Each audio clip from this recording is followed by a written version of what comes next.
Maths trick number 3, positive और negative sign together addition subtraction.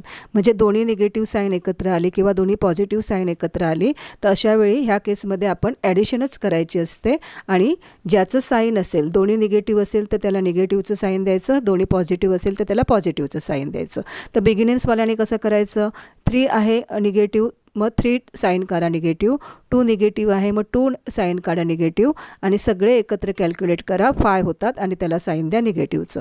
Positive जेवढे numbers असतील तेवढे पॉझिटिव्ह साईन काढायचे आणि सगळे कॅल्क्युलेट करून त्याला पॉझिटिव्हचं साईन द्यायचं. निगेटिव्ह 8 -1, 8 मायनस साईन 8 टाइम्स काढा आणि मायनस साईन इथे 1 टाईम काढा, सगळे एकत्र कॅल्क्युलेट करा आणि दोन्ही निगेटिव्ह आहेत म्हणजे निगेटिव्हचं साईन द्या.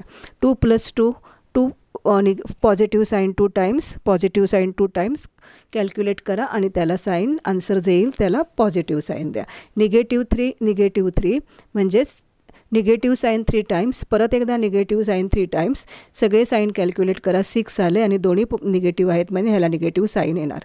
-6 -7 negative sign 6 time, negative sign 7 time काढा, सगळे एकत्र कॅल्क्युलेट करा 13 आणि त्याला निगेटिव्हचं साईन द्या. म्हणजेच दोन्ही जर साईन सेम असतील, निगेटिव्ह निगेटिव्ह किंवा पॉझिटिव्ह पॉझिटिव्ह, त्यावेळी आपल्याला ॲडिशनच करायची असते आणि निगेटिव्ह साईन्स असेल तर त्याला निगेटिव्ह द्यायचं आन्सरच्या आधी साईन आणि पॉझिटिव्हला पॉझिटिव्ह द्यायचं. धन्यवाद.